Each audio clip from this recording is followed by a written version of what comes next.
Mr. Speaker, the conference agreement for H.R. 2194 is by far the most comprehensive Iran sanctions legislation Congress has ever passed.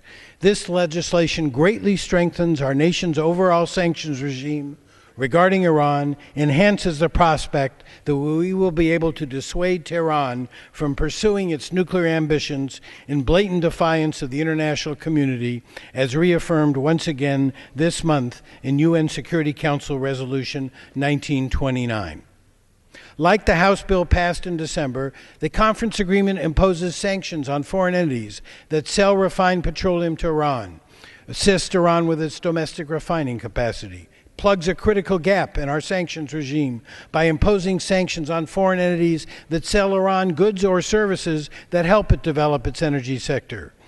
Some believe that Iran has prepared itself for tougher energy sanctions by reducing its dependence on the import of refined petroleum. To ensure that our sanctions are as effective as possible, we added a potent new financial measure in conference that, if applied effectively by the administration, has the potential to be a game changer. That provision sanctions foreign banks that deal with Iran's Revolutionary Guard Corps or other blacklisted Iranian institutions, including Iranian banks involved with WMD or terrorism. Foreign banks involved in facilitating such activities would be shut out of the U.S. financial system, and U.S. banks would not be allowed to deal with them.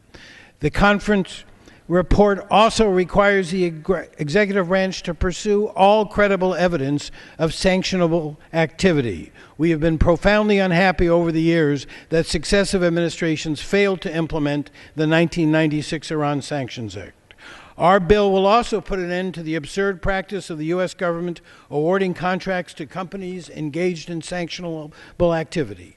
In addition, the legislation imposes penalties on Iran's human rights abusers, sanctions foreign entities that provide Iran with the means to stifle freedom of expression. This portion of the bill will absolutely not terminate until Iran unconditionally releases all political prisoners, ends unlawful detention, torture, and abuse of citizens engaged in peaceful political activity, and punishes the abusers. Finally, the Conference Committee will help empower Iran's democratic opposition by exempting from our embargo the transfer of technologies that can help them overcome the regime's apparatus of oppression.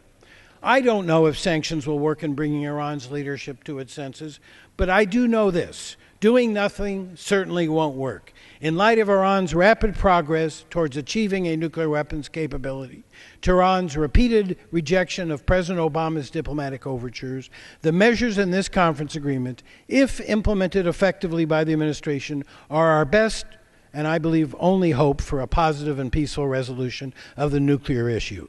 The two alternatives to strong sanctions are both horrible and horrifying, either employing the military option or, even worse, accepting the inevitability of Iran as a nuclear power. The U.S. Congress needs to do everything it can to ensure we can avoid both of these miserable results. We have taken some steps in the past. We can do far more today by voting to pass the enhanced sanctions in H.R. 2194.